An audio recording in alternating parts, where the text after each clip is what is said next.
Trust Once Lost, Chapter 30, Life in Equestria.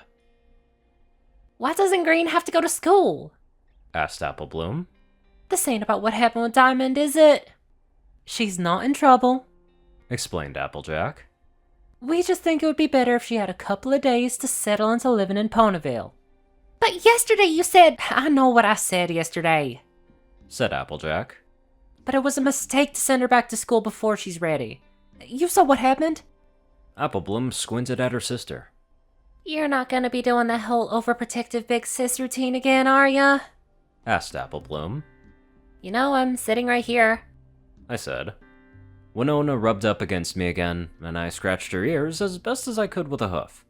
Maybe she was paying attention because animals can sense when you're feeling insecure. Or maybe it had something to do with the piece of cheese I'd snuck her when I thought no pony was looking. As I'd expected for a farm, the milk and cheese were fresh and delicious. But Winona could still have a little bit because she's very cute. Applejack smiled at the filly happily playing with Winona. Yesterday, she'd made a point to keep them separated so that, in case Green was afraid of dogs, she could introduce them in a controlled way. Applebloom must have let Winona inside this morning, but she couldn't be too mad given the outcome. So Fluttershy was right. Thought Applejack. Animals really do help with anxiety. Maybe Green would have been better off with Fluttershy than her. Fluttershy never offered, though, and she probably had her own problems to deal with. Applejack wasn't quite sure what to do with Green today. She and Big Mac had work to do on the farm, but she didn't want to leave Green to be watched by Granny. Not after what happened last time. There was nothing for it but to bring Green with her. If it was Applebloom, she could get her to help with the chores. But with Green's poor hoof grip and coordination, she probably wouldn't be able to do much. Hopefully she wouldn't be too bored just watching. Alright, Said Applejack. since you're not going to school today, how about you come with me and learn about how to run a farm? That sounds nice. Said Green. If Applejack closed her eyes, she could almost imagine Fluttershy was standing in front of her. And you're not just saying that because you're afraid to hurt my feelings? Asked the farm pony. If I was, you would know. I can't read your mind, Sweet Pea. Applejack said gently. I'm just not that good at fibbing. Green mimicked Applejack's accent. Applejack raised an eyebrow. The filly tried to copy her, but ended up just raising both her eyebrows. Applejack cracked a smile and ruffled Green's mane. The filly leaned into her hoof, much in the way Winona would. Unlike what I had expected, there was no apple bucking involved in today's activities. I suppose it made sense that they wouldn't be harvesting every day, but there were a few other examples from the show of what the apples actually did when it wasn't applebuck season. As it turned out, for me, there was a lot of walking. There were cows to be milked, eggs to be collected, fences to be mended, and saplings to be watered and cared for. I couldn't help with much of any of it aside from holding up some fencing wire while Applejack tacked it to the fence posts. Winona kept pace with us too, and despite being a working dog, she still enjoyed a good game of fetch with her favorite pink ball. When my hoof grip refused to let go of the ball, fetch turned briefly into a tug of war, but Winona didn't seem to mind. After a couple hours of this, I started to feel tired again, probably because I woke up so early this morning. Winona had a few goes at trying to nudge me into playing with her more, but was mostly content to just sit with me until Applejack called her. It was so nice to be out in the sun without having to worry about my skin. But there was never quite enough time for me to doze off before we moved to the next job. This body still wasn't very fit, and I found my legs aching before we even got to lunchtime. Applebloom came back from school in time to get lunch with us at the farmhouse. School was only ever half-days to give children a chance to play or work on their special talents. With the triple-length years, I guess that half-days were more than enough to cover what fools needed to learn for their primary education. Shirley taught younger students in the morning, and older students in the afternoon. How's your day at school? Asked Applejack. It was alright, I guess. Said Applebloom. Every pony was talking about Green, though. What were they saying? I asked. It wasn't very nice. Said Applebloom. Diamond thinks she got you kicked out of school. You are coming back, right? I sure hope not. I replied. But realistically, yes, they will force me back to go to school eventually. But how will you learn all that stuff you have to know if you don't go to school? Applebloom asked. I can read. I said. So I'll just get the textbooks or whatever. I can read faster than Shirley can teach anyway. What if you don't understand something? Then I'll read other books that'll explain it better. You really like books, huh? Asked Applebloom. You should meet Miss Twilight. Princess Twilight? I asked. If you want to be all fancy, it's Her Royal Highness Princess Twilight. Explained Applejack. But she don't like to be called that outside of court. Oh. I said. Alright. I have to get back to work after lunch. Said Applejack. But how about you girls take a trip to the library and pick out some books?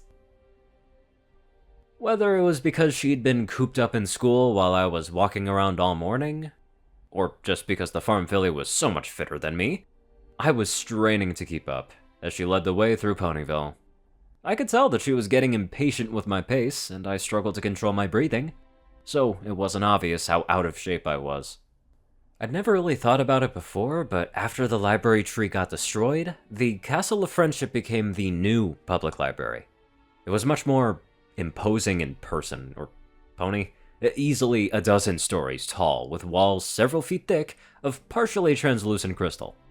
Racing up the castle steps after Applebloom there was no hiding the fact that I was well and truly winded. Rather than being cool as I expected from a solid hunk of crystal, the wall was warm. I could feel the magical field of the wall as I leaned against it to catch my breath, as if the wall were a pony. Y'all right? Asked Applebloom. Yeah, I'm fine. I panted. The castle is alive. It feels like a tree. Said Applebloom. But with way more magic. Twilight told us each type of pony experiences the castle's magic differently. Scootaloo said the castle feels like a storm cloud turned solid. I filed that under interesting facts I have no context to understand yet, and followed Applebloom deeper into the castle. I don't know how she knew which door was the library since they all looked the same to me. When we entered, I was surprised to see a purple alicorn sitting behind the returns desk. Princess Twilight? I exclaimed. Shh! Came the immediate response. I approached the desk so I could speak at a more library-appropriate level. I mean, Your Majesty. I said. I didn't expect to see you here. It's Your Highness. Said Twilight. But please, call me Twilight. Oh, sorry. Welcome to Ponyville Library. Said the Alicorn Princess. Is there anything I can help you find? Why are you running the library? I asked. Don't you have, like, princess stuff to do? Twilight gave a soft, library-appropriate giggle. I'm not a ruling princess like Celestia and Luna.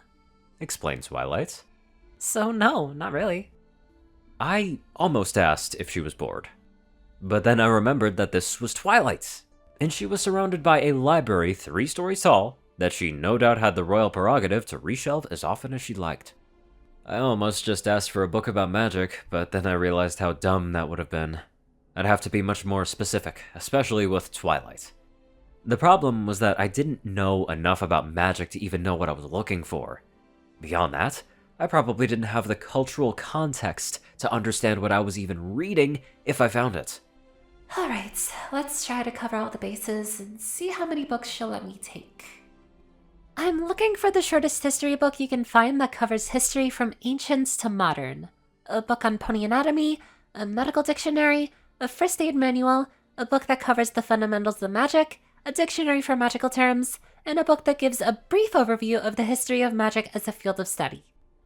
Applebloom was looking at me with a raised eyebrow. Twilight practically squealed with delight as she clasped her front hooves together.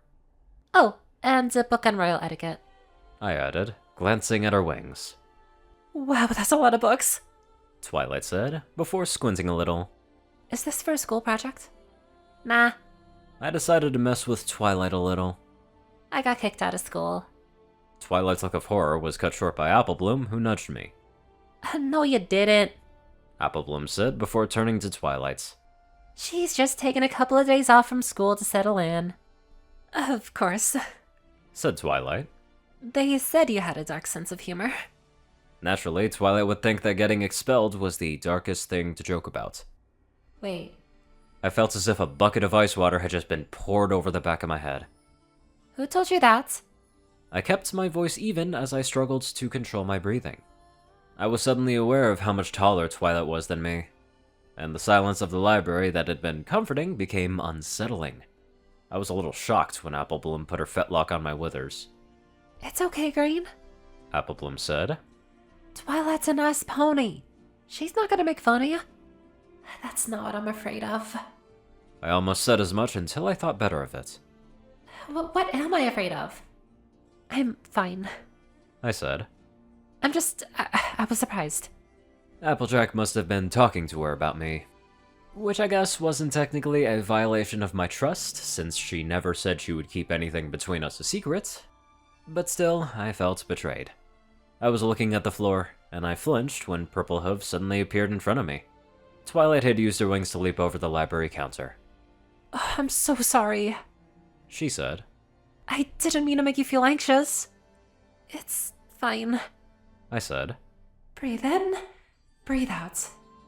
It's just my stupid body overreacting. I continued. Not your fault. We can go home if you like. Applebloom offered. I looked up at Twilight, who had an undisguised look of anxiety on her own face. Damn it, now I was making her feel bad too. No. I said quietly. We should stay. I still need to get some books, otherwise we came here for nothing. Twilight gave a genuine smile. Now that's I can help you with. It's always good to see fillies who enjoy reading. In my panic, I'd forgotten the list of books I'd asked for, but Twilight hadn't. That pony's memory must be incredible. In a series of flashy but silent teleports, Twilight had a stack of books that came up almost to my shoulder. On the bottom of the stack was a book so broad, it could have been used as a doormat by a pony foolish enough to incur Twilight's wrath. The book was labeled Greymane's Anatomy. The history book I picked out for you isn't the shortest. Twilight indicated a tome as thick as my hoof. The Weathered Scroll provides a good summary in the first 3 chapters. And there's a timeline in the appendix, so you shouldn't need to read the whole thing. Displaying this kind of detailed knowledge of the books in her library without even referring to an index was almost unnerving. Just thinking about how many years it would take to read all those books made it seem impossible. But if Twilight was in her early 20s, she could have spent more than 15 pony years reading books every day. The equivalent of 4 decades of experience, and all while her brain was still in a state of constant growth, the best state for learning new things. Wow. I said. Thanks.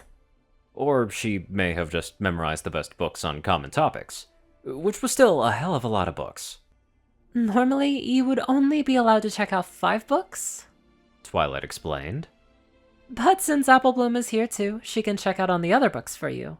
Oh, and there's still one more book that you can take if Applebloom wants one. No, I'm good. Said Applebloom. Twilight, how are we even supposed to carry this many books? Oh, one moment. Twilight vanished once more in a flash of teleportation, returning with a pair of filly-sized saddlebags adorned with her cutie mark. These were my book bags when I was a filly. Twilight explained. If you promise to take good care of them, you can borrow them for as long as you like. I looked from the saddlebags to the stack of books, noting the great disparity in size. I tried to raise an eyebrow, but instead just raised them both with one eye twitched. Twilight seemed to grasp my skepticism regardless. They're enchanted specifically to hold books. She explained. Each one can hold 12 books and keep them protected from damage. And their weight and volume are reduced by a factor of 10. Once Twilight had produced the book bags, Green's earlier anxiety seemed all but forgotten. The filly had examined them in awe as if they were a lost artifact of Starsworld the Bearded, rather than the standard issue book bags of a student who attended Celestia School for Gifted Unicorns. It made Twilight thrilled to see the filly so excited about reading. She reminded the princess of herself as a filly, rather unfortunately, so with the anxiety. However, she did notice the books the filly had chosen. They weren't the choices of a curious foal. They made more sense as the choices of an educated but ignorant foreigner trying to understand ponies and integrate themselves into pony society. History, anatomy, and magic. They were all topics a filly might have an interest in, but she didn't just ask for a book about magic or the facts of life, as Twilight had almost expected for a unicorn her age. The way she'd asked, it was clear she was deliberately avoiding children's books. At the same time, she had preemptively asked for reference materials, meaning she expected to have difficulty understanding them. But she knew how to study, and was confident in her ability to work through it on her own. Green's emphasis on finding brief history books meant that she was familiar with how long and dry history books were, but somehow didn't know enough history to even specify what time period she wanted to know about. Any pony who had the briefest exposure to equestrian history would have known that their history was divided into the pre-celestial era and the celestial era, not ancient and modern. Modern history was an oxymoron, modern being synonymous with contemporary or new. Twilight liked it as a turn of phrase. Modern history. New history we're making every day. It'd be a clever name for a newsletter about current events. Twilight stopped herself short of declaring her theory of the filly's extra-equestrian origin proven. She was cognizant of the effects of confirmation bias on her own reasoning. She would have to show this list to some pony else, some pony ignorant of her hypothesis, to see if they reached the same conclusion. Seems like Green really impressed Twilight in that one, and probably more to come. Now let's get on to our well-educated donators. Top donators are 630, BadassWaffle, Only One Thing, Ceru, Orion, IronSky, and Jessie Smith. Match for 09, Jock TF, Chuck Said Raiden, Norwal's Book, Moonar, Pastel Skies, also Nolan, Stu, Hex, Store, Brother Mortar, Nomicon, Library, Rinside 9852, Will Chris, Wiki, Rice, Shadow, Luigi 88, Chancellor Quest, Speak Smoke 369, Bobcat GGF, Murder Princess, and many more amazing people. Thank you all so much for watching this video and live life to the fullest.